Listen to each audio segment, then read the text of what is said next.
moment. I'll give you 2 minutes for those to finish wandering around. And then you'll have time after.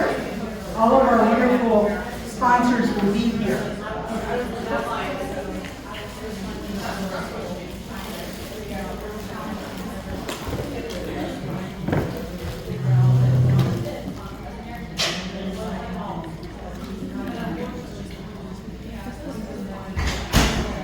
You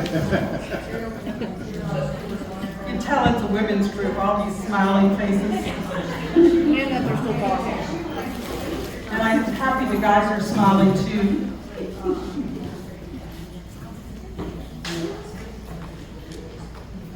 Well, I have to start off by just introducing 2 of you who are special among the very, very special. We have Sally Amato from World War II veteran.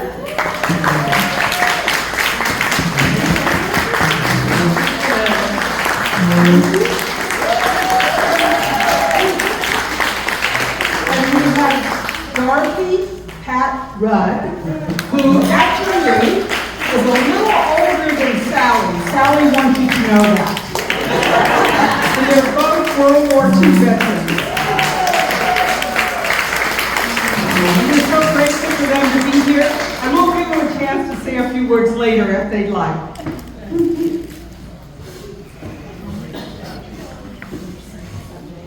All right, we're going to start with the Pledge to the Allegiance. Pledge to Allegiance. And we'll say it in unison. I pledge allegiance to the flag of the United States of America and to the republic for which it stands, one nation, under God, indivisible, with liberty and justice for all. Thank you. And so will all the women veterans remain standing?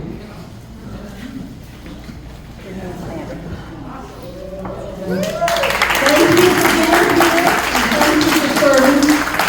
We are so wonderful and grateful that you could be here today with us. And we really look forward to hearing a lot from you in the next hour. Thanks so much. We're going to recognize our sponsors a little later, sort of when we take a break, if that's okay with them. And we're going to go ahead and get started with our keynote speaker, because I know that some folks have to leave and we've all been waiting. We've heard so much about Catherine, and she does so much in the villages. And I'm not going to spend a lot of time focusing on Catherine Willis myself. I'm going to ask her to tell you a few things about herself so that they're really in the right order and the right things to say. And then she is just a phenomenal person, and we are so privileged and grateful to have her here today. Catherine?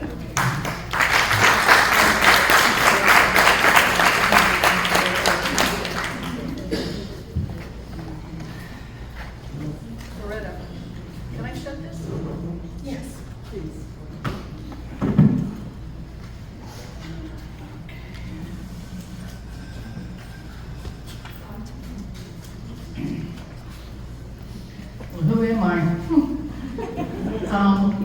First of all, I am a prior enlisted, then officer, Army, Navy, but I served in Afghanistan. I'm an operating room nurse by trade. I took care of our combat wounded from the front line. I do suffer from my own post-traumatic stress, I like to say. So if something were to happen, I'll grab myself and get right back on track, because it's going to happen. But before I get started, I did bring a little something from Villagers for Veterans in my South. Our sisters in World War II did not get as much as appreciation as we did. I want to give you this. It says Lady Vet.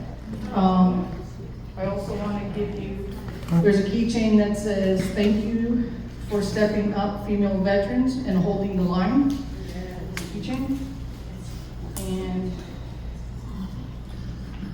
one of our American flags from one of our American Stars No Flag is just a part of the American flag, and that they have flown over a home in the USA. I can no longer fly. The sun and the wind have caused me to become tattered and torn. Please carry me as a reminder that you have not forgotten.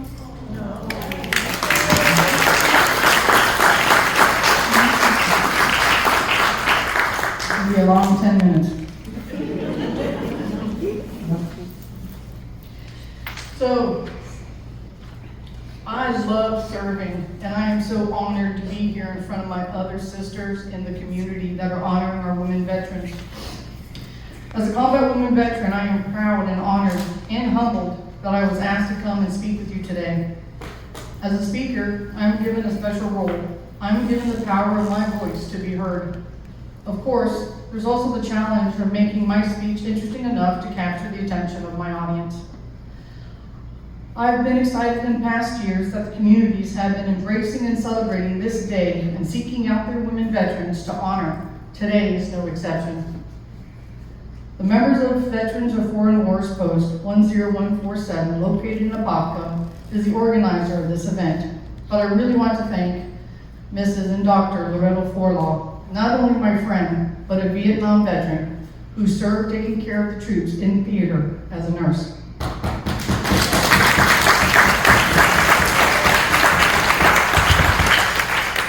I personally and publicly want to say thank you for your service and welcome home. Thank you.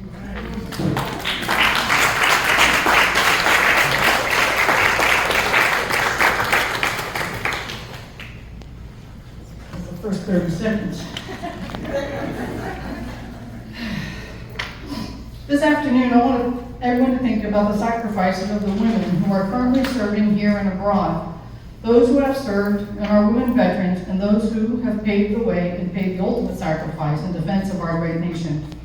I represent one of over 3 million women, and there's more in this room. Why today do we honor our women veterans? Because on June 12, 1948, President Truman signed into law the Women's Armed Service Integration Act, allowing women to serve as permanent, regular members of the military. But why did it take, and how did we get here? Let's take a look back at a little of our history. I want to try and share with you some history of women in service and their sacrifices. Did you know women have been formally served since the inception of our nation's military? According to the U.S. Census, they first collected data on veteran status in 1840, and only men were considered veterans for most of the nation's history. The who of military service changed again in 1980, when the census counted women as veterans for the first time. Women had long been connected to the U.S. military ever since they could formally serve or were recognized as veterans for their service. The 2022 U.S. Census shows that there were 14.5 million men and 1.7 million women veterans. Did you know that the Sunshine State, according to the Florida Department of Veteran Affairs, is home to more than 168,000 women veterans? Women who have served in the U.S. military are often referred to as the invisible veterans because their service contributions until the 1970s went largely unrecognized by politicians, the media, academia, and the general public.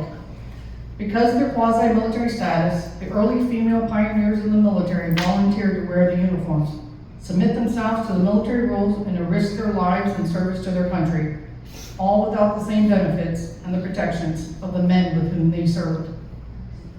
Even though women have not always been considered qualified for veteran status in terms of receiving benefits from the Department of Veterans Affairs, even after women who were granted veteran status, there were still issues of access, exclusion, and improper management of health care. The situation for women improved somewhat after World War II, and again after World War I and after World War II. It was not until well after World War II, however, that the women who served in the military began to officially be recognized as veterans. So thank you. According to the VA, the total population of women veterans is expected to increase at the average rate of about 18,000 women per year for the next 10 years. I believe in advocacy for our women and veterans and in service, and I often say, did you know? Well, did you know? Women have been serving in the military since the Revolutionary War, standing alongside men behind the scenes and on the front line, with courage and determination in one capacity or another. In 1782, Deborah Sampson joined the 4th Massachusetts Regiment at West Point, New York. She was assigned to the Captain George Webb's Company of Light Infantry. She was given the dangerous task of scouting neutral territory to assess the British buildup of men and material in Manhattan, which General George Washington contemplated to attack. She was wounded after 2 years of service, and her true identity was revealed. In the Civil War, historians have documented some 3,000 women who served and participated in every major battle as nurses in the Union Army. Some historical records verify the fact that over 60 women were either wounded or killed at various battles during the Civil War. Dr. Mary Edwards Walker, at the onset of the Civil War, traveled to Washington to join the Union Army. She was denied a commission as a medical officer, but they offered to join as a nurse. She declined. In 1862, she worked as an unpaid field surgeon near the front lines at Fredericksburg and Chattanooga. In 1863, Dr. Walker became the first female U.S. Army surgeon following her commission as a quote, contract acting assistant surgeon, or we like to call civilian, during the Civil War. She routinely crossed the lines to treat civilians, and in 1864, she was detained by the Confederate troops and arrested for spying.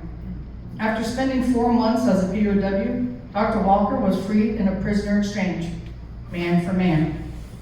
President Andrew Johnson signed a bill on November 11, 1865, to present Walker with the Medal of Honor for meritorious service at the age of 33. In 1916, 51 years later, Walker's medal was rescinded, with 910 others for there being, quote, no evidence of distinguished gallantry. Walker refused to surrender her medal and died in 1919 at the age of 85. However, in 1977, hers was reinstated by the Army Board that cited, quote, her distinguished gallantry, self-service patriotism, dedication, and unflinching loyalty to her country, despite the apparent discrimination because of her sex. And today, Dr. Mary Edwards Walker is still the only female that's ever been given the Medal of Honor. After the Battle of Gettysburg in July 1863, the bodies of 2 Confederate women in uniform were found dead. A Union flag bearer, also a woman in uniform, was killed on the hill near Pickett's Charge. In 1866, Kathy Williams became the first black female to enlist when she joined the U.S. Army as a man. She was the only known female Buffalo soldier. In 1917, several hundred women lost their lives in World War I. In World War I, 33,000 women served as nurses and support staff. More than 400 nurses died in the line of duty. And during World War I, women were translators and accountants, and they also operated switchboards. In 1898, 22 women died as a result of their service in the Spanish-American War. 1941, during World War II, the wartime files of the Women Air Force Service pilots, or better known as WASP, and the 38 women pilots who died during their service were classified and sealed. There were only a story of 1,074 young female pilots who aced the same flight training that the male pilots received. In all, 27 WASP were killed on active duty missions, and the others had their feet shot at through bullets and errant target practice ripped through the undercarriage of their planes.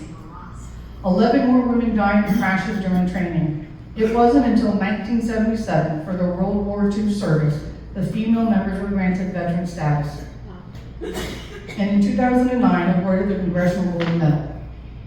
In World War II, more than 400,000 women served at home and overseas as mechanics, ambulance drivers, pilots, administrators, nurses, and other non-combat roles. 88 women were captured and held as prisoners of war. Now, let's talk about June 12, 1948, all that happened beforehand, and we were there. While Women Veterans Day is not nationally recognized, I would like to take this opportunity to recognize all the mothers, daughters, sisters, neighbors, and friends in the military service, the past, the present, and the future. We need women veterans to share their stories in our neighborhoods and our homes, our schools and our places of worship. Our stories of duty, honor, and country will inspire new generations to raise their hands in service. During 1950, the Korean War, there were 120,000 women on active duty, serving at home and abroad. 500 Army nurses served in combat zones, and many Navy nurses served on hospital ships. In Vietnam, approximately 7,000 more women served as nurses in all 5 divisions of the military. All were volunteers. Did you know that there are 8 women on the Vietnam Wall? All were nurses. Did you know? During the Persian Gulf War in 1991 to 1992, more than 41,000 women were deployed in a combat zone.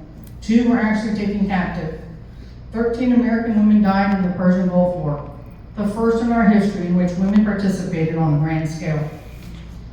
Since the attack on America on September 11, 2001, a total of 152 women deployed to Afghanistan, Iraq, Kuwait, and Syria have lost their lives to service in America.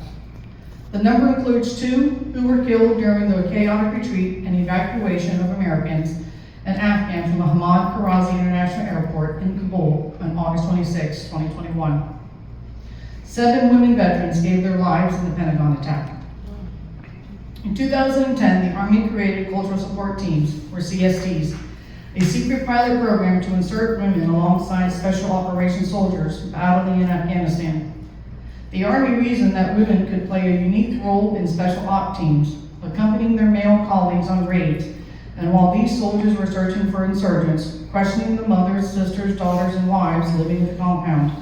Their presence had a calming effect on enemy households, but most importantly, the CSTs were able to search adult women for weapons and gather critical intelligence. They could build relationships, women to women. Well, that was 2010. When did they allow women to start serving in combat roles? 2013. On 22 October 2011, Lieutenant Ashley White, CS2, gave her life alongside 2 Special Forces soldiers in Afghanistan. This is Lieutenant Ashley White. Ashley's War, a book told about her story, shares the remarkable stories of one of the first teams of women serving in the U.S. Army Special Command. This team forged the path for American women to serve in harm's way all over the world and continue to make the ultimate sacrifice. Valor knows no gender. For as long as our country has been fighting wars at home and abroad, women have been injured and killed in combat zones. We must continue to share our stories, to choose to put their lives on the line for service and defend the Constitution. Few go toward danger willingly facing atrocities most of us can't fathom. But for those that serve, knowing that death might be the outcome, can rest assured that our sacrifice will receive our gratitude and will not be forgotten. Anniversaries serve as an opportunity to celebrate the talent, tenacity, and expertise women have brought to the history of our nation. Women in the U.S. military today can serve in combat roles, become Army Rangers, fighter pilots, and 4-star generals. Women in uniform continue to make history every day, taking on roles and responsibilities that were not before possible or attainable. The full integration of women into our armed forces has only made our military stronger and our nation safer and more secure. And in addition to that, it moved the entire nation closer to the promise of full equality, reinforced the power of unity around our shared values, and underscored that we as a nation are more effective when we draw on the talents of qualified Americans willing to serve. Women's service has made our military stronger, and that's worth celebrating today and every day. And it is yet another part to drive us all to make even more progress as we go forward together. Let's renew our resolve to make our women in service and our veteran sisters stronger, more capable, and more just for all of the brave patriots who raised their hands in service to our great country. Despite 77 years of women being integrated in the military, more must be done. Your presence here today and that of people gathering hopefully all across America is a tribute to our Sheroes, the women that have served before us and those that are serving today and those that will choose to serve tomorrow. This is a way to say we remember and we own our moment, take control of it. It is time we continue to right a wrong, honor our sister veterans, hear her song. Do not let the invisible soldier live anymore in you. Her service, her story, her legacy. My veteran sisters here today, I'm asking you to show up and speak out, to tell your story of service in your daily lives. If you can't say something, wear something that shows that you served. Don't let us be forgotten no more. We owe it to our sisters that came before us, that even sitting here among us, that this is the only way we will continue to progress. It is by continuing to advocate for change, educate for change, and influence change that we will be stronger together. In closing, I always read my favorite poem. It's called It's a Ballad of a Woman Veteran. The author is unknown, and I mainly read it because I can put myself in it like I wrote it, so it means something dear to me as an operating nurse who took care of our wounded from the front line. As a soldier, a fighter, tried and true, you do not remember me, but I went there for you. I had my share of combat, I saw the blood and gore, but somehow I am forgotten when they talk about the war. I was just a frightened kid, fresh out of school. When I volunteered to go, my friends called me a fool. I believed in my country and all it stood for. I believed I would be remembered when they told about the war. But everything seemed different when I got to the war zone. The men had their buddies, and I felt all alone. I was true to my country and all that it stood for. I was true to my country, faithful to the core. But I began to feel excluded when I came home from the war. I was erased from your memory by the cruelest of ploys. You do not recognize me because I'm not one of the boys. I am the woman who saved you when you were at death's door. But God, do not forget me when you tell about the war. They say that we're not real soldiers, even though our blood was spilled. They forgot about our wounded. They forgot about our killed. Some say that we just partied there and enjoyed our grisly chore. I resent those lies about me when they tell about the war. Women have their stories we desperately need to tell. They are not very pretty, and they are painful as hell. Now reduced to cold statistics of long forgotten wars, from the days of the Revolution and the bloody Civil War, and the worldwide confrontation, the uniform I wore, and the battles of Korea and the jungles of Vietnam. Do not tell me now I was not there. I know who I am. I am a woman and I'm a veteran, and I say it with pride. I gave the very best I had. There is nothing I need to hide. I have the right to know that the burden I bore will always be remembered when they tell about the war. I want to thank you for attending today, and if anything is achieved, please honor yourself because we honor you. Thank you.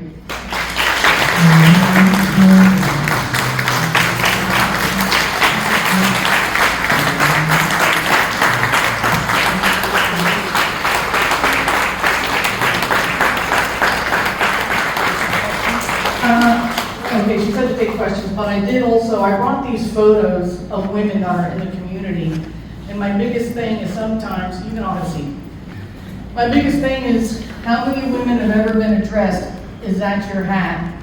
Are you the veteran? Did you serve? Whether it's at the grocery store or unfortunately the VA, it's here, it's in our community. And I know a lot of women veterans who are not internally strong enough to address that. And it's a shame, but I'm here to say we need to do it. We need to do it for you, we need to do it for the women behind us, we need to do it for the women who were before us. So these women here are all in the community. She served as a nonprofit, she's here in the center. Her name is Martina, and she's retired E7, and all she does now is go around the country telling women's stories, women veterans. She served. If you get more than 12 or 17 women, she can come to you. She doesn't charge. It is a hosting thing. But she takes these wonderful photos, she creates these page twos, and she makes a magazine, and she tells the story of your women group. So Miss Loretta, I was blessed to have her. This was hers. And she brought her Vietnam War photo album for her photo shoot. I have my twin over there, mine, I have other nonprofits. I have tons of other sisters here in the community that are still serving and serving in our community. And so if you have a chance, please go by, read the history of these women. You can pick it up and it's just something that if you want to know more about it, I can hook you up with her. But again, I do want to thank you. Do you have any questions?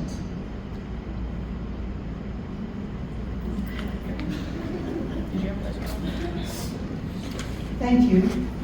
Catherine wasn't quite so kind to me when she reminded me that she didn't think I was doing enough for women. So part of that is today, so you can thank Catherine, and we'll be thanking our committee later, but you can thank Catherine for making me really push this day. Many of you have been here, we've talked about it. We had a small one last year. We had 6 people at an event last year actually, but it was not as marketed as well as this one. But really, Lorraine Holland, Catherine, Christine, Ashley, you're going to meet all of them, and Alnita Witt will be talking next. And they really worked to bring this together for you today. So I'm really grateful for them. And I'm grateful to Catherine for making me say, okay, so maybe I need to do more. I'm not as much of an in-your-face person, but I'm very happy to talk to people and more than willing to tell them that I'm a woman veteran and have them recognize other women veterans. And again, we're so grateful to Sally and Pat for being here. I mean, talk about the leaders that we are so blessed to actually know and meet. So that's wonderful. I always like to ask, is there anybody here that should be recognized, or you're doing something in the community, especially for women, but for anyone that we should? There's nothing worse than ending a program and having somebody who should have been recognized or say something not have that happen. Well, she's the one that got Mom and I here, or reminded us. Good, thank you, Alice. Yes, I should thank you for that. We really are grateful that you did that follow-up for us. Thank you very much. Alice is the president of our auxiliary.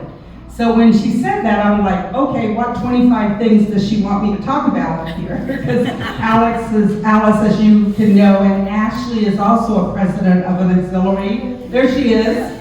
She's an Army veteran in logistics. So you can imagine that their auxiliary is doing very well. And she has a big role to play with our hospitality suite at the VFW conference that starts tonight and goes through Sunday. So thank you, Ashley, for being here, especially with all that on your plate. So I'm going to go ahead now and introduce Alnita Witt, who is the director for the VSO. And Alnita, please correct it if I say it incorrectly, for Orange County. And yes, and she'll come up and tell you a little bit more. I'm a Southern girl who failed phonics, so I often let people say their names. Okay, Alnita?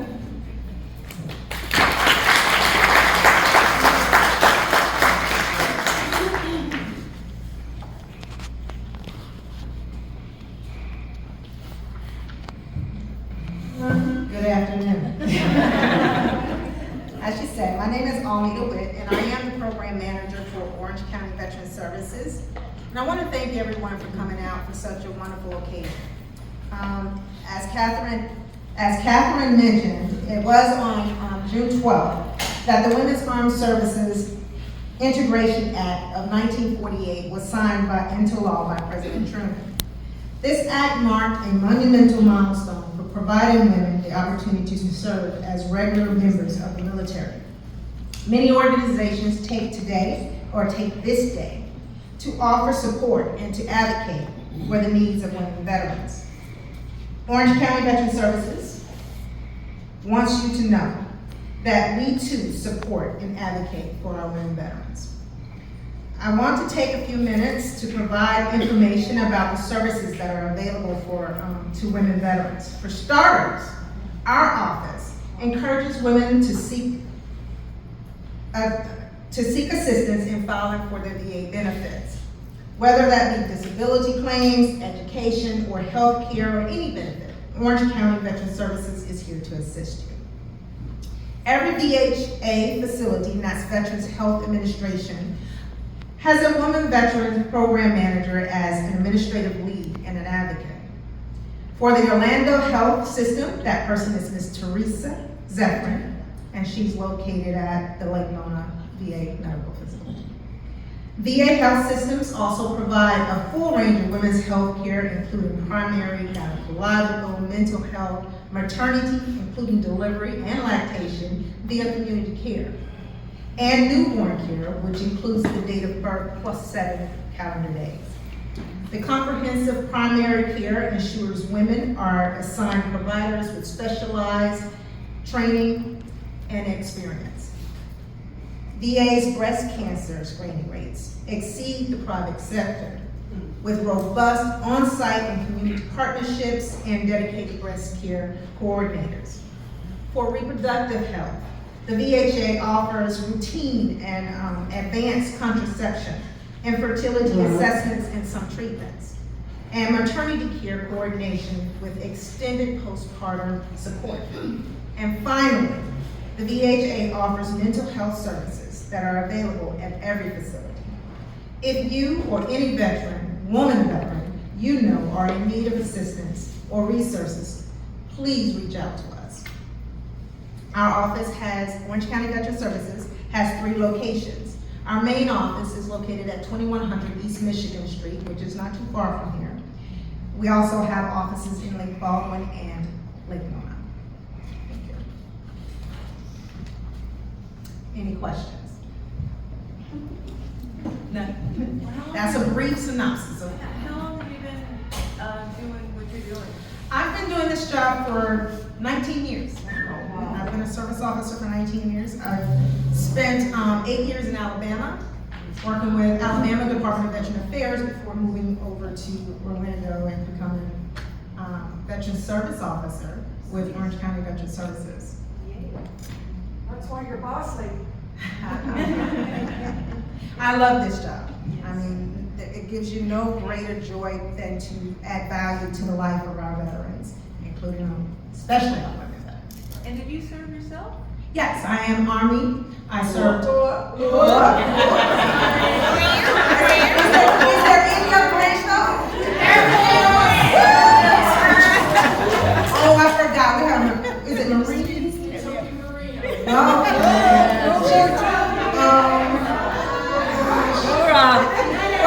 We have one over here too. She introduced herself as Fred's mom. So yes, I've done 7 years, active duty in Army National Guard. Nice. Very good. Long time. Sorry you had to settle.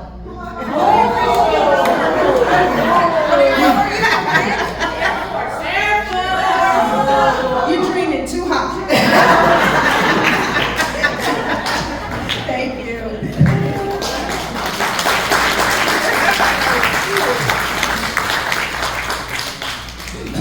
Thank you, Alnita. As you know, there's the whole Agent Orange options and all the things that happened with that. I shouldn't say options, but events that happened. And of course, I knew that I had served in an area with Agent Orange, but I had not actually updated anything in quite a few years. So Alnita, it sounds like I need a lot of prompting, doesn't it? So Alnita made sure I took care of that, which was to my benefit. So don't question it, just go do it. You know, if it doesn't make a difference, that may be that you had it corrected right. But most women will not have had the correct information and won't have all the benefits that, especially in the last 5 years, have been added. So it's very important that you take to heart what Alnita said and take the time to follow up on what benefits you may be entitled and earned. And that's the important word, is that you earned those. We're going to talk in just a moment about our sponsors, and then we're going to have some wonderful women veterans come up and share some of their personal stories with you. So I want to thank all the sponsors and for helping us. I mean, we wanted to have a rich group of people here for you to connect with. It's so wonderful to have, I just blanked on her name, the young woman who's doing the art and telling us more about the healing impressions. Thank you. Yes, beautiful work.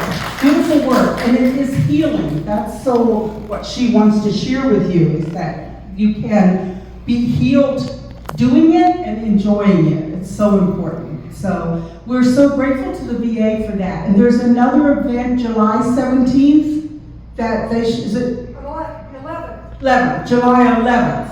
And that information, if you're not on the VA connection to their emails and so forth, and, try to be, most organizations do send it out regularly. We're also very grateful to the VFW Post 10147 for sponsoring the conference and for our auxiliary, Renee and Alice, for being here. Renee is our newsletter person, so she gets special points too, or has been for, I don't even know how long, and she certainly sends me notes to make sure I show up at places. Nancy and Ken are also VFW members. Ken is a Vietnam veteran. So we're really grateful that they came. They just wanted to make sure that we have great support from the VFW. Bob is a U.S. Air Force veteran, and his wife Charlotte is one of our community organizers of 55 Things at least. And she also, I called her and said, my printer's not working, can you bring me a sign-out sheet? So she did, as well as Ashley got here with one also. So if you have not signed it, please sign it now, because when they need the information for this. So I want to thank Alnita for knowing that this is available to us from Orange County. She signed up for it. It did not cost us to rent this facility. So again, we're looking to help women and to have an event, reach out to Alnita, reach out to us. We're more than happy to, put some work in to help you get more events for women and that. And you'll meet our whole committee shortly and any of them that you can reach out to. I will send an email unless anyone stops me and says not to, that does give you the name of all the speakers and all that, because we didn't have a handout and I was really kind of torn about it, but then it was a lot of paper and we really didn't know how many were coming and totally, so I'll decided that sending you an email would probably be better anyway, because I can never find those papers, and I think that's my brain saying enough. So we also have UCF, who I think they're just staying at, oh, there she is, I'm looking for you everywhere. Dr. Gardner, Robert Gardner.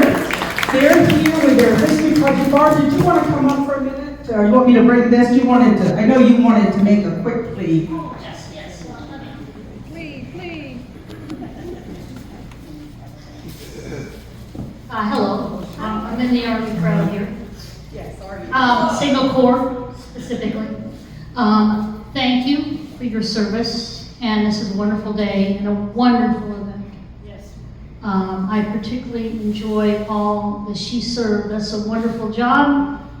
I'd like to tell you the UCF Community Veterans History Project. We've collected over 1,000 veterans' oral histories. We have them in our own library, but we also share them with the National Library of Congress Project. We want to hear from everyone. We particularly, of course, want to hear from those who don't speak as much, women veterans. But every veteran has a story, an important story, no matter where and when they serve, combat or support, peacetime, wartime. Remember, peacetime people, your job was to keep the peace, and you did a good job. Keep that in mind. But if you would like to contact us, UCF History Department will allow you to do that. We also have bookmarks. I left them on the tables.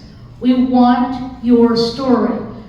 And it isn't, military service we all know is not just about combat. It's about the comradeship of peacetime and boot camp and basic training in AIT and field exercises. And we all know how much that has shaped us. Please tell us your story. Thank you. Thank you for being here. It's just amazing to know that they're there. And the other thing is to then share them. We think of doing a lot of events, but we don't share information. Like we can have these slides playing now like they did for us. Just wanted you to see that we can all do that and show stories. Yes, Sally.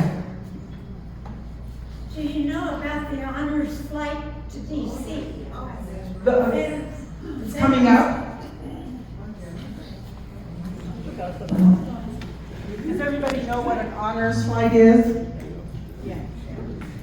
How many of you have gone to DC for the day on the honors flight? How many?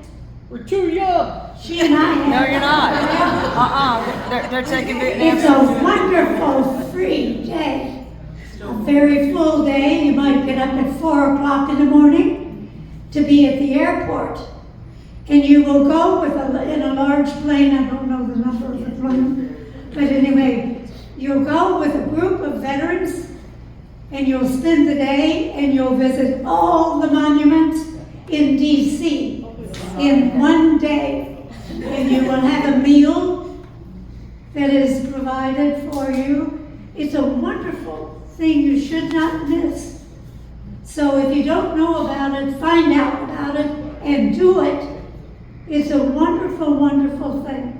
So I wanted to say that in case you didn't know. Thank you very much. Really appreciate that. You could have let that slip. Yes. Can I do a PSA? I'm sorry? Can I do a PSA? A public service announcement.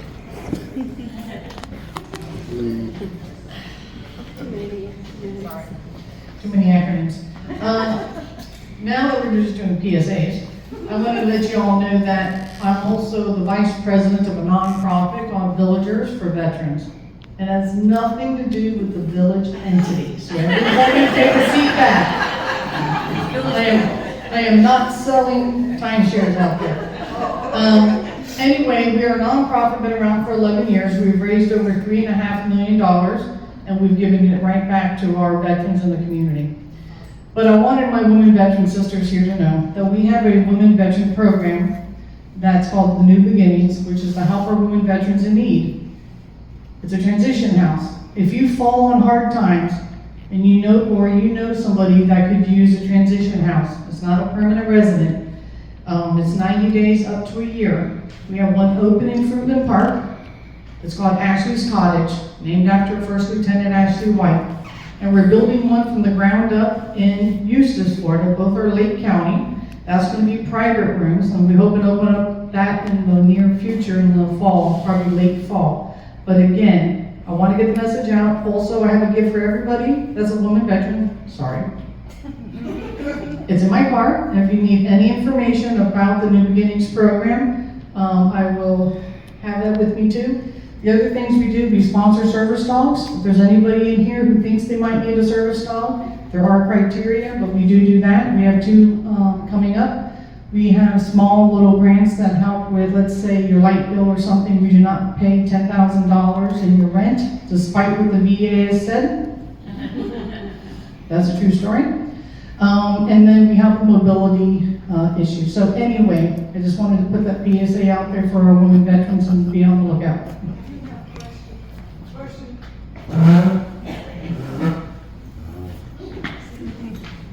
You mentioned that it was gonna be built from the ground up. Is this part of where other people can participate with the bill? Or is it being built by a contractor? My girlfriend who is a veteran, she got her house built through Habitat. Yes. Habitat for Humanity, whatever it's called. So is it on that line of work or is it? It's an $800,000 project. It was $500,000, but thanks to COVID and a 2-year delay, it added a couple $100,000. But we do have a GC, and it's almost done. So hopefully, we're going to complete it soon. Or I'm going to pull my hair out. Be a participant, hammering some deals. No, we're good. Thank you, though. But there aren't a lot of women veterans. In fact, I was saying to someone that, there are many women contractors that own businesses and things now, but I don't see veterans. Women are men, veterans, asking those kinds of organizations for support. So remember to think about women-owned businesses. Many of them are military women. They really indeed are. So think about that. We don't want to overrun them and it's like, yeah, we do, but you know what I mean.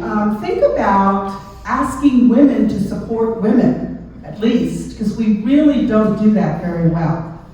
I made that suggestion to one group and they have found that it works. So that's what we need to do more of. And it's not easy because they're also not used to being asked. So you're going to get some no's. But, think more about everyone who can support us, as you know, you have earned that support.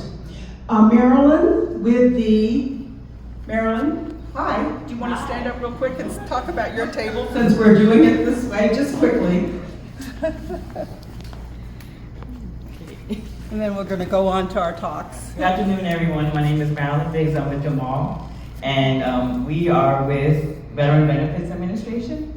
So what we do, we're here in Lake Baldwin, so our table says St. Petersburg, but we're attached to them. So we are out based in Orlando, Lake Baldwin, and what we do is we provide benefits information to any veterans and also dependents in regards to claims, any benefit information, you know, from with burial, you know, if they're needing tax letters or DMV letters, if they're wanting to get an update on the claim that they have currently open, we can give them information about that as well. So we kind of a all-stop shop, you know, if anything regarding benefits, they won't always send it to us, but we're there to provide as much information as possible, and if we don't have the information, we refer them to the place that will provide them the information that they need. So we're there Monday through Friday, 8:30 to 4. And you know, if you're needing assistance with, you know, any information that you're filing a claim, or you know, if you have people that have passed away that you need information about, we can provide you the information we need to refer you to the right people. Any questions? Does that include children of veterans? Can you repeat Does that include children of veterans? Yes, anybody that's a dependent can come ask questions about the veteran. Of course, you know, we can only provide so much information because the files are protected. We try our best to protect the veteran's information as much as possible.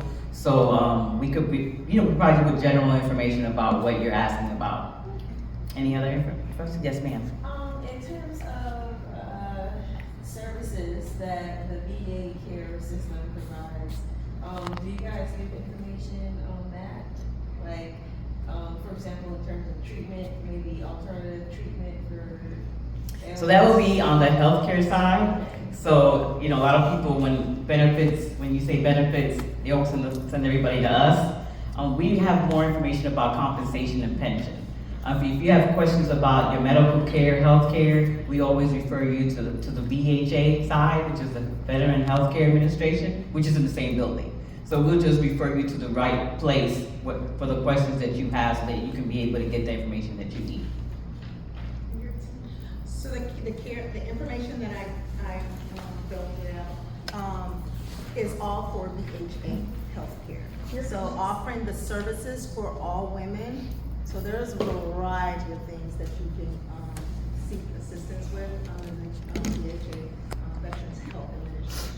So, and I know that one of the confusing things for the VA anyway is the TAC, right? So when we say VA, you just see one system. But there's Veterans Health Administration, Veterans Benefit Administration, I think we just passed out here. Veterans Benefit Administration and the Veterans Cemetery Administration. So it just depends on what services you're needing and where to go. So one of the things that we want to do is create a partnership with all organizations, especially for VSOs and working with the VBA, working with the VHA, Veterans Cemetery. When you come to a VSO, they're going to know all of this information. And if there's anything that the VSO cannot do, we send you over to the VBA office for more specific information. You know, but VSOs do have direct contact and relationships with our regional offices. So we are able to pick up a phone, do a Teams meet, or email them real quick to make a solution or to respond to us on a specific issue. And that's the wonderful thing about the partnership. We also, for our office, we go out in the community establishing these partnerships so that we make sure we get all the information about different programs to bring them back to you. Because sometimes there's a need for assistance, right? Financial assistance. There may be automobile, you may have some issues with car repair or something like that. Whatever it may be, there's some resource out there that's available to you. So on the healthcare side, Orange County, BSO. I'm sorry, I want to just talk loudly. But on healthcare questions, each team you're assigned to has a social worker. That's the point of contact you would want to start with when it comes specifically to your healthcare. Start with your social worker, and your social worker will be able to put you in contact with the healthcare system that's going to fit your need. And I will be sending you a link to the YouTube presentation from today. So if you're not remembering everything, it'll be there, because really this is part of the critical piece that we wanted to share with you, was the importance of getting this information. We also have the veteran crisis line. We're going to move quickly, and we'll get to the stories, but we really want to thank everybody who came out. It's really an additional workload for them, and we really appreciate it. Please.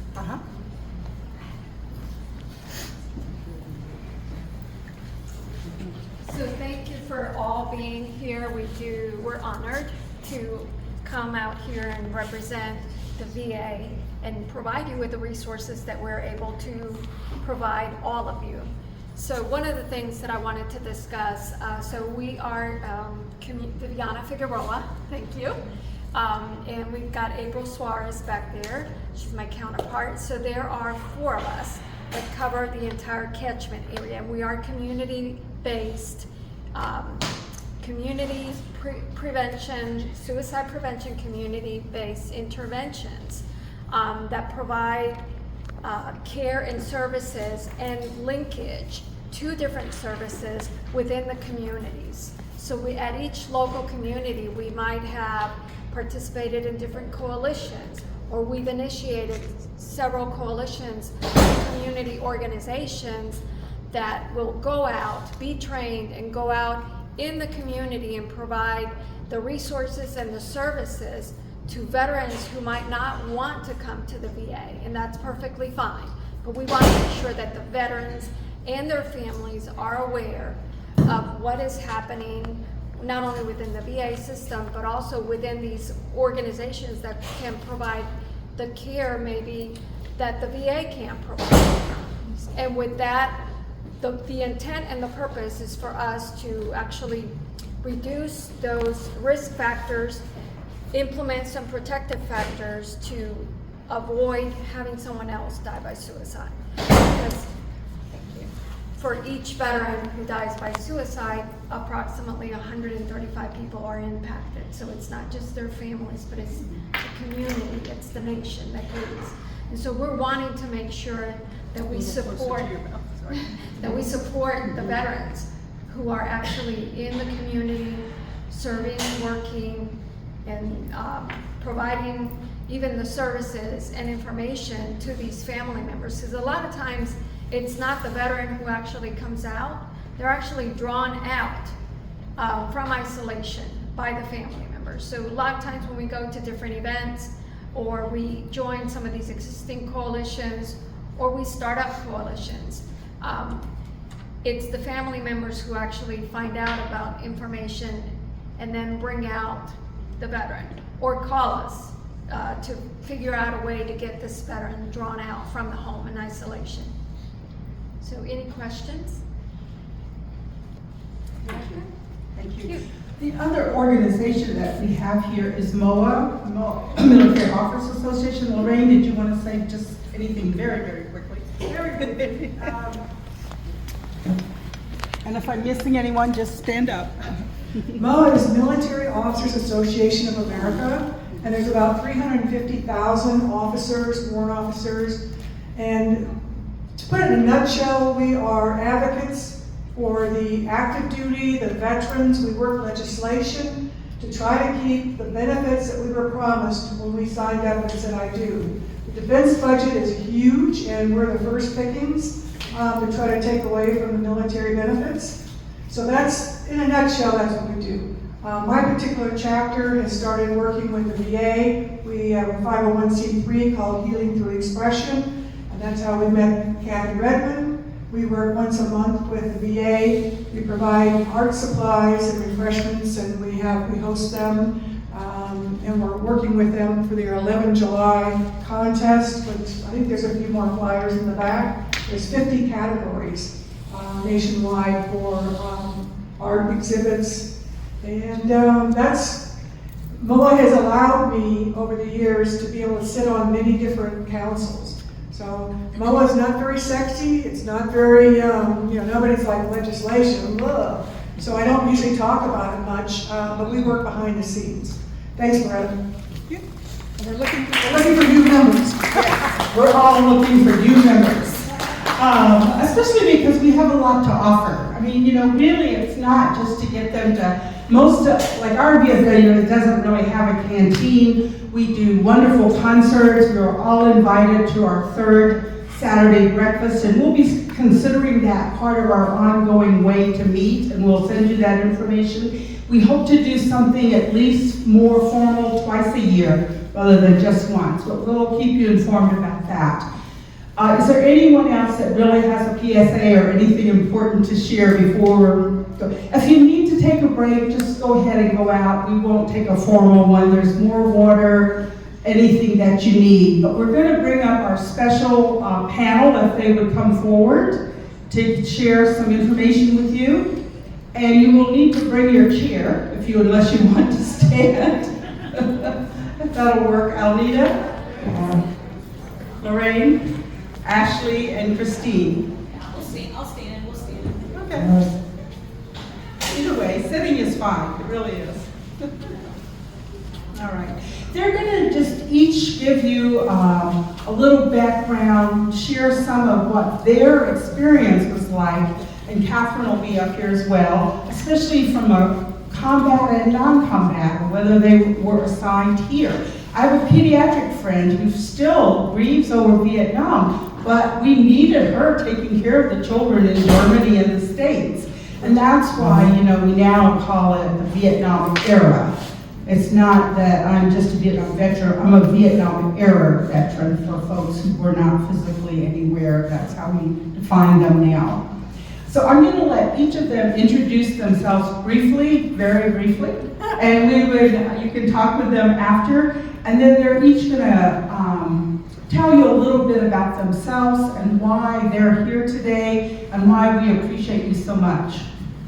Oh, okay. I'm Lorraine Holland.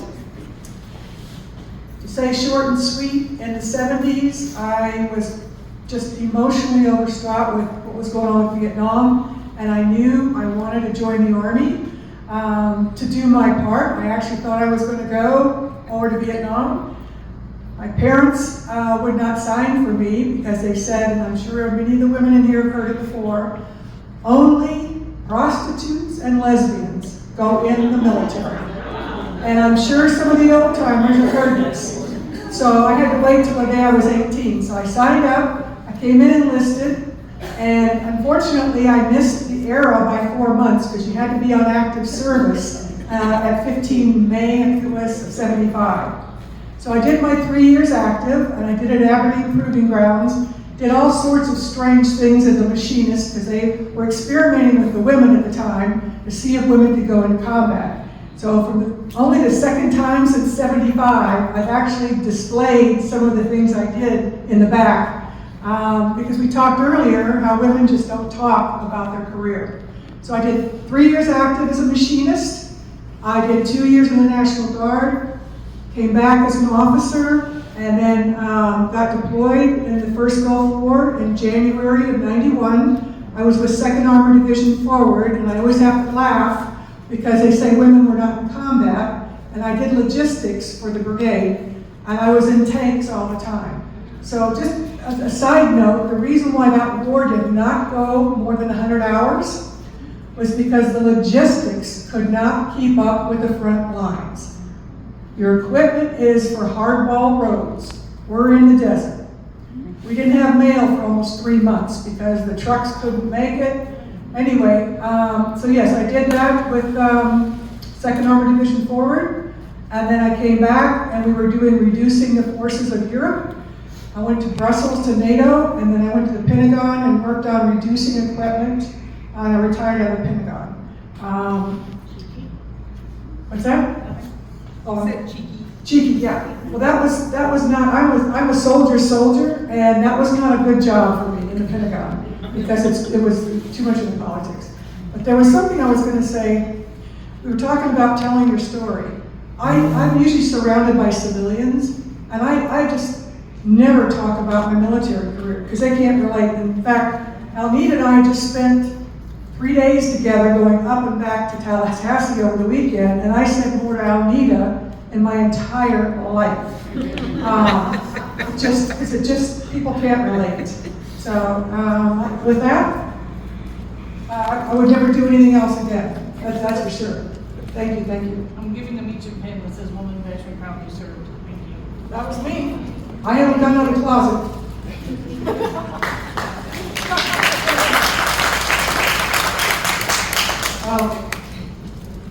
Again, my name is Alnita, and I joined the Army right after high school in 19. That makes me feel good. In 1990. So, yeah, I'm a lady. So, I joined, did basic training. I'm from Alabama. I'm from Selma, so not knowing much. There's a lot of history there. And went off to Anniston for basic training and off to Fort Lee, Virginia, where I did AIT.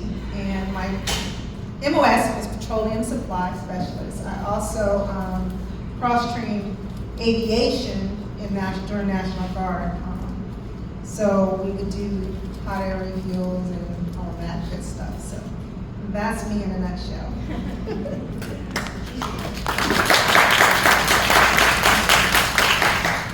Hi everyone, it's really great being here, and thank you, Lori, for inviting me to speak.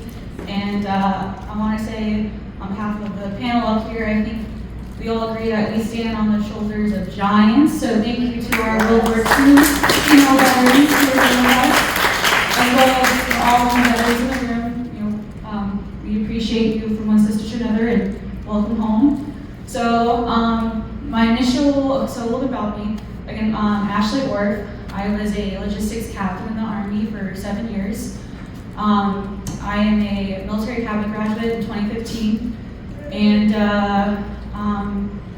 I think where I served was in overseas in Italy with the 173rd, so airborne unit.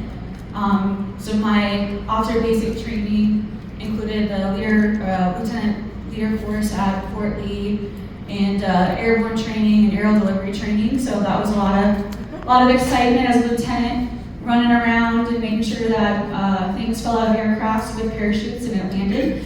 So I got it done. Women veterans get it done. I have a lot of funny stories, but we always got it done safely. And I think one thing I really appreciate is that all my soldiers were always safe during some of those training events. And I'm not a combat veteran, so initially I was surprised when Lori asked me to talk. But I think me being here is a testament to all the women in the room who served in combat or non-combat.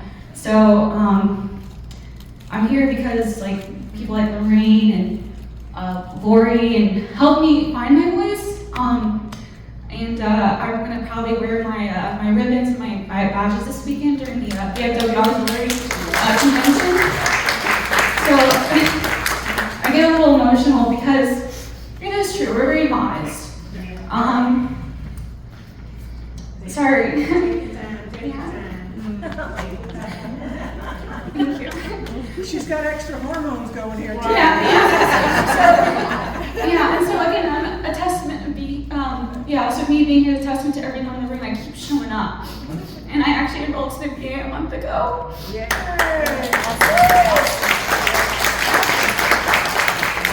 And I'm getting additional maternity care, but it's really invaluable. So, thank you. You can blame it on the baby boy hormones, 27 weeks. So Yeah, and I think I just wanted to say that, keep showing up, because it takes a while. I transitioned in 2022, October. Marie back there, you transitioned 2014, here we are. Like, we constantly need that support and that sisterhood. And you can't get it in the work setting, civilian work setting, it's hard. I was in, my first job was corporate consulting for 2 years. I'm not doing it anymore, I'm prioritizing my family right now. And it was great, but the community assimilation's not there. So, and one thing I learned about my non-combat logistics background and my airborne operations were, we were so resourceful. When we didn't have a crane, we didn't have a balance weight, we always figured it out. Or we had a van of Polish soldiers that are training with you, and they brought a lot of vodka, like, hey, no drinking on the job. We got it done safely. But one thing I learned is that, it takes a village while we're in the military, and we needed, for every one combat soldier was like 8, maybe we're up to 12 maybe, soldiers and civilian employees and workers behind that combat soldier. So I just, reflect on my career in logistics, and it's the same with personal life. You got your family, but it takes a village, it takes all those people in your community. So prioritize your personal life and yourself, and just want to say, thank you for everyone that keeps showing up. And I see a lot of familiar faces from bingo at the VA, so I appreciate that. And so, and I hope, we can continue that longevity of people showing up for us. So we gotta keep that line going of female veterans. So thank you for letting me speak. And I got, my brother is a combat veteran, my husband's a combat veteran. I have 2 sisters still serving in the Coast Guard and Army. So I want to make sure we're there for them. So, and for everybody in our whole community, and a special shout out to our VFW auxiliary members in the room. So I love being a veteran on that side and bridging that gap. And yeah, I'm definitely going to continue to find that voice and wear my ribbons and badges to speak proudly. So thank you.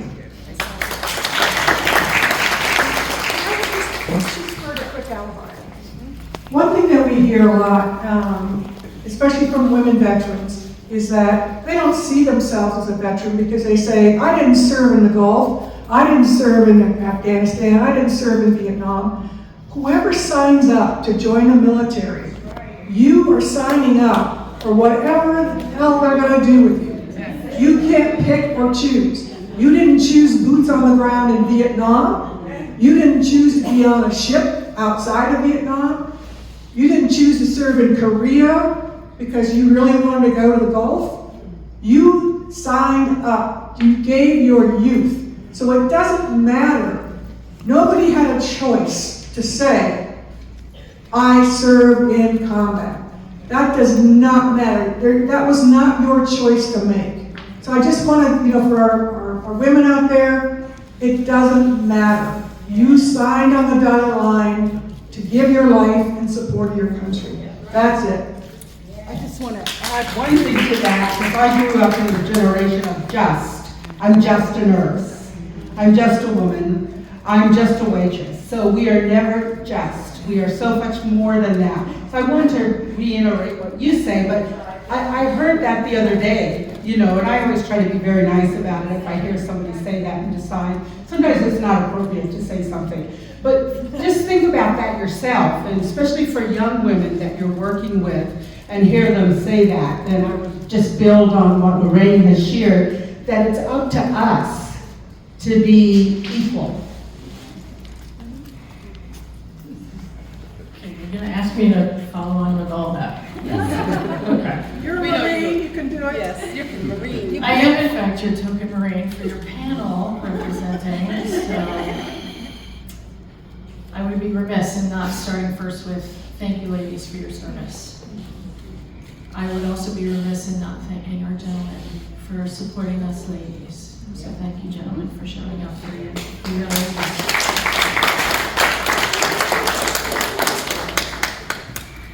I hope our intent for coming together is for you to walk away understanding that we want to continue. We want to continue to offer that we have a community here by veterans and for veterans.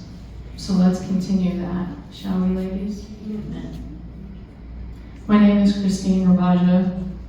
I'm a Lieutenant Colonel retired. I'm your token Marine for sure, but I'm also the token within my own family.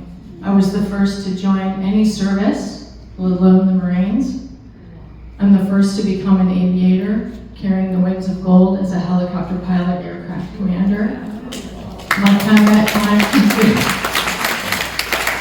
My combat time was through Iraq. It was our squadron who went through the northern section and took control of the cities of Mosul and Kirkuk before the rest of the troops came in afterwards, predominantly Army, so thank you for that. I finished my time as a Marine actually as what was called a space systems operator. What that means is I was a Space Force cadet before there was a Space Force. I'll close in saying this, ladies and gentlemen. What we were invited to do is to share our stories, but it's not about our stories. This is about our collective stories that deserve to be told, deserve to be heard. So thank you for your stories. And as Amber said, we're standing on the shoulders, and we're providing the shoulders for those coming behind us. That's right. Thank you.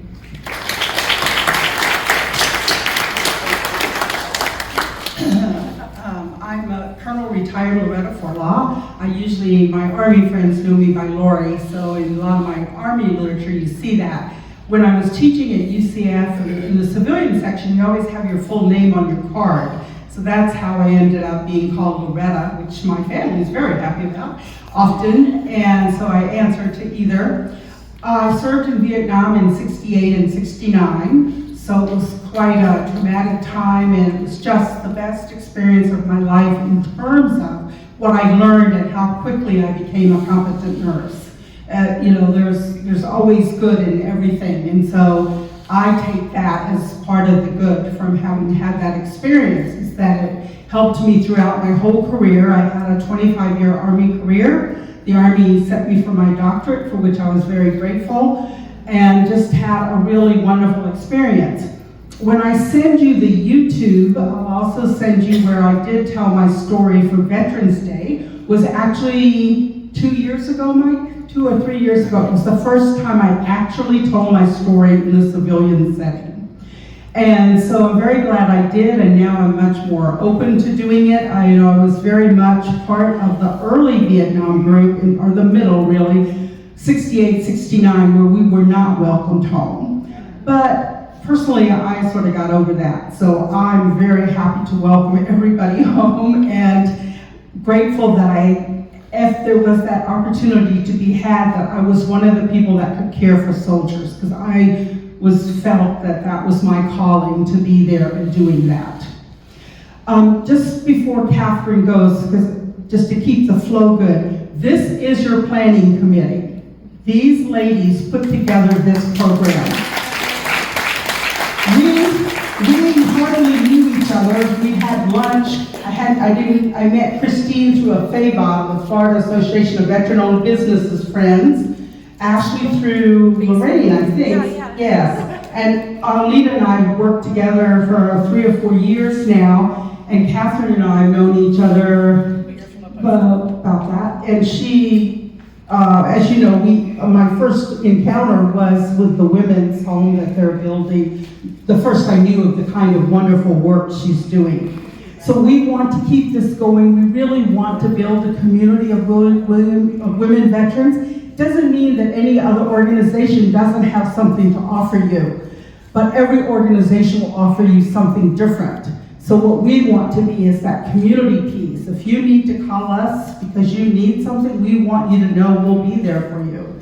So I'm really grateful. We're going to have Catherine talk, and then we're going to ask Pat and Sally if they'd like to say anything. I'll give them a little heads up. Oh, I'm sorry. She wants me to tell you, I have a Facebook page called Central Florida Women Veterans. I I will send you the link, because it has to have a few more people to actually be where it just shows Central Florida Women Veterans. There's a Central Florida Veterans, which is actually a very good Facebook page, and there are a lot of people from Florida on that page, and I have found that very good. But we're really looking at this Central Florida Women Veterans becoming a meaningful group for community togetherness. So I joined out of high school. I was Army first, and I joined because of MASH. That's a true story. So I loved watching MASH, and I knew I wanted to be something medical. So I became an operating room tech first in the Army. Did that for 9 years. Didn't get to go to Iraq, really tried. And I felt like a failure. We all have our own goals in life, right? Yes. I got out just as I was about to finish my nursing degree. I graduated and then went into the workforce as an operating room nurse. So 7 years later, I decided to try to go back in and make that crossover to officer. So I joined with direct commission and became a Navy Nurse Corps, and then tried very hard to get to go to Afghanistan. And as I was soon to be coming out on the board for Lieutenant Commander, they started threatening me, going, you know, you're going to be Lieutenant Commander soon. And I'm like, look, if you make me stay here, I'm gonna be miserable, and I'm gonna make you miserable. If I have to be miserable, you're gonna be miserable. Because they were looking for leadership roles, not worker bees. And I'm like, I'm gonna be a worker bee. And so they decided it was probably in the best interest of the command to let me go. So I got to go to Afghanistan. I was embedded with the Afghan National Army Nurses. I was a combat advisor. I got to go to Fort Polk, Louisiana, and walk on hollow ground where the Vietnam veterans were trained for advisors. Really set my mode into what I was about to do. And then I petitioned really hard with Big Navy to get to stay, because I thought I was going to be embedded with our own kind, and I was embedded with the Afghan National Army instead. So I got my bags packed to go back home, and literally I got my orders to stick around, and I went to Kandahar, where I finally got to do my MASH, where I felt like my purpose in life was achieved. Silly, but I took care of the most catastrophic injuries that came off the flight line. There's an individual called Sergeant Travis Mills. If anybody knows him, he's one of 5 surviving quadruple amputees of our military branches. He was my patient. It took 409 units of blood products to save his life. And I was able to meet him in 2016, standing straight up. And it was a lot of healing for me, because in our line of work, you never know if that pace in which you're working at is ever going to be beneficial, if you will, that. So I got to meet Sergeant Mills and let him know that I was his operating room nurse in Kandahar. So I love what I did. I have a little short fuse nowadays. Most people know to take it. I have a twin, and she's over there in the corner, right next to me. And she says, if I think it, I say it. So if you don't want to talk to me, beware.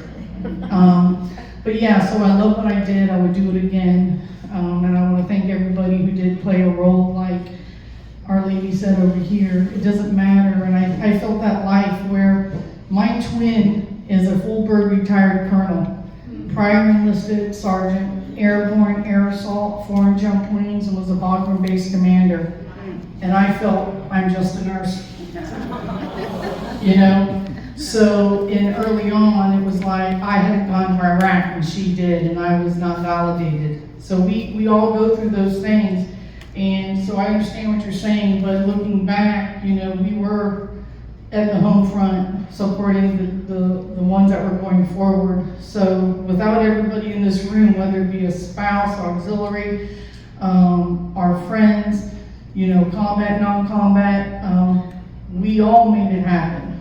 And it is our job to continue that. So I just want to say thank you to everybody here who backs a veteran. As you can see, we were just really blessed to all come together and to be able to share this with you today. I want to thank Mike Cara, who is a great media person. He happens to belong to RVFW. His father, Joe Cara. His mother, I'm blanking on your name. Liz, I'm sorry, Liz, is a member of our auxiliary, so we're just really fortunate that they're connected with us and we can have them here to save this for us. And this is what we want to do. And another shout out for the history so that people who are following us can know our stories, because we do not know so many stories of women veterans. I'm going to close by again thanking everyone who's here, all the men, everyone. And I know I'm not forgetting, but I want to thank you all before we have our final say from these amazing women, that we are just so fortunate and blessed to know that we can still hear from them and that we can show our appreciation. So Sally, would you like to say anything? That you're the youngest?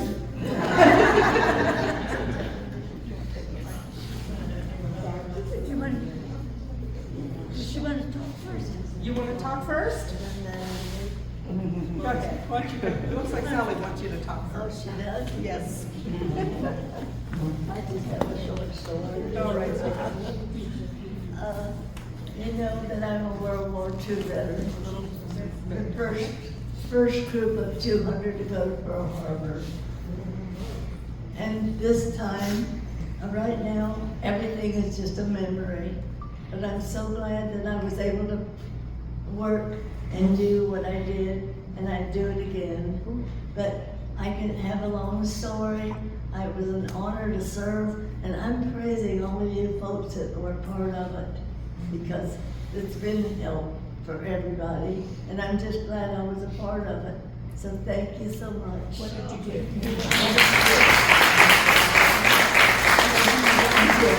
Oh, when I was first there were just 200 of us, and we had lost so many men, so we had to do everything. I was attached to the education where I taught over 100 guys that could not read or write because they needed to learn more about raising their wages. They couldn't do anything but serve in the chow hall.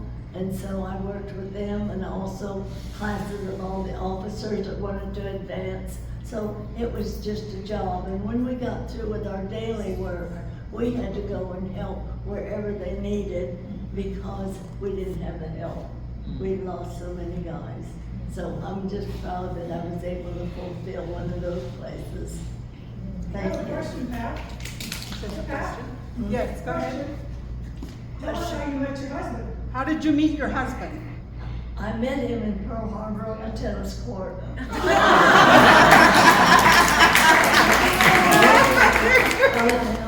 I'm from Alaska, but I married a guy from Kissimmee.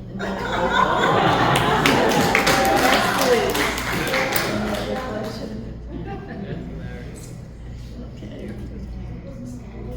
Sally Amato.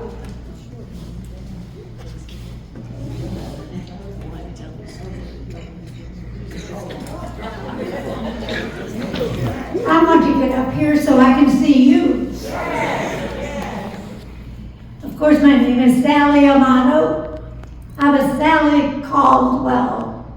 Lived in a very small town in Virginia. I mean, small town. I graduated high school and the war was breaking out.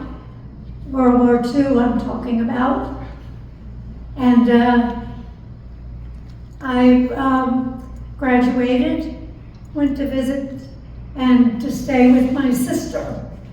And it was near an army camp when they had paratroopers. And my sister got a little uneasy about me because I was 18 years old, soon to be 19, and here's a paratroop camp close by. Well, she wasn't too comfortable with that. And she came home one day with a flyer. It said, it had a picture of a Marine, a female. And it said, be a Marine, free a Marine to fight. She said, Sally, why don't you do that? So I thought about it, and I thought there would be advantages that I would never have if I did volunteer and become a Marine.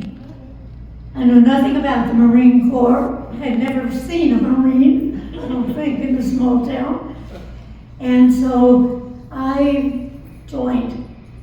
I went to boot camp, and oh my goodness, do all of you remember the shots? Oh my God. First thing you know, they're putting shots in both arms. I mean, not just a few. And then you go, and did you have to sleep in a bunk? Yes. Did you sleep in the top bunk? Did you put your arms up over your head the first night after you got the shots? Boy, oh boy, you know what I'm talking about if you did. So that's what I did. I went through boot camp. And you know, as you graduate boot camp, you go to be assigned. So I thought, I was a trumpet player in high school. And so they had, you fill out this questionnaire. And I thought, oh, I would like to be in the Marine Corps. I would like to be in the band. And so I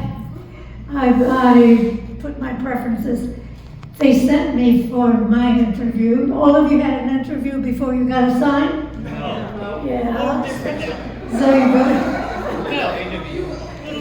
Well, I go for my interview, and so there were a couple of GIs, guys, Marines there, the old salts, and they kept us waiting. I think there were 3 other women that went, and so I was going to be assigned because I saw a trumpet. And I thought, oh, I'm going to be in the band. And so I was called up, and you play from here to here. And I recognized the march. And so that was no big deal. Oh, I did that, and off I went. Then I was going to be assigned. Well, my assignment was field music. I'm going to be in band. No. They didn't need a trumpet player.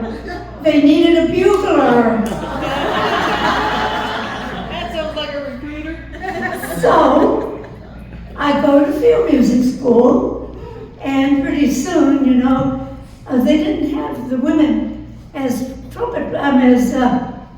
buglers at the time. You know, we were just going in. We were new.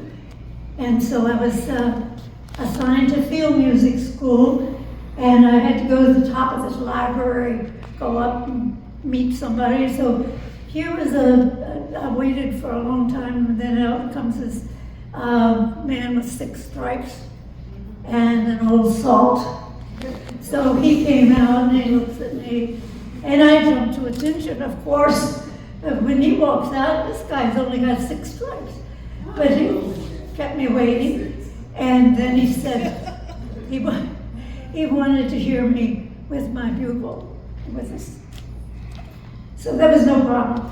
I was going to be assigned to him. He was going to have me learn the bugle calls, which were required. Nothing was recorded back then. We did it in person. You walk out with your bugle, and you go to the flagpole with your color guard, and you stand at attention, and then you put your bugle up and you sound the bugle call, whatever it is, whether it's to raise the flag in the morning or whether it's, you know, playing reveille or playing taps, and a lot of other calls in between, including chow call. Did you have the bugle calls during the day? Did anybody have bugle calls? When you were, no, back just in World War II? Well, you did. Well, that mostly tells the story about that. I finished that. And, World War II only lasted about 4 years. And then when peace was declared, we were told that we could go to school on the GI Bill, and our expenses would be paid for the duration of the time that we had served. So the number of months that you had were the number of months that you would be able to be in college. So for my college degree, I got a degree, a BS degree in 16 months. And I really had to work very, very hard and I earned a science and an education, the double. So then after I did that, I finished all of that. Then I have to do something to earn a living after that. I was a dietitian in New York, at Montefiore Hospital. If you're from New York, you know the Bronx, and that wonderful hospital. My husband, I had met him when I was at VPI, and did I say that I went to Radford? I graduated at Radford, the women's division of Virginia Tech. And my husband had gone back he was a captain in the Army, had been taken out of Virginia Tech, commissioned, sent to Europe, and found himself to be an officer very quickly. And so he was there, came back, and we finished our education on the GI Bill. And I got married, married to a New Yorker with a little girl from Virginia. An Italian family that my mother-in-law didn't speak English and I didn't speak Italian, but we got along so well. I had quite a few children right in a row. You know how it is? Catholic. And Italian. And, where were you stationed? I was stationed at, thank you. I was stationed at Camp Lejeune.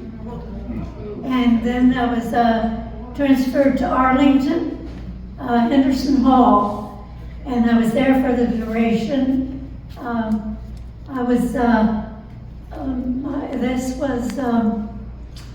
do you know how old I am? Do you know how old she is? You know? Who knows how old she is? 103. 80. She'll be 104. She's going to be 104.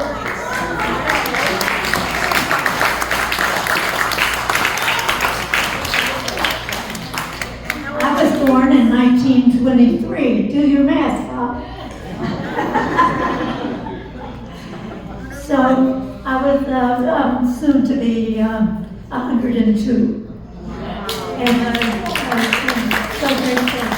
And so grateful to be here with you and to be one of you. The veteran, the female veteran with pride, and so happy to meet you. And thank you. Thank you to you and Pat. We wish we had another hour. We do. But, to be continued next year. We want you at every event we have. Patty, thank you for bringing them, really. Thank you so much.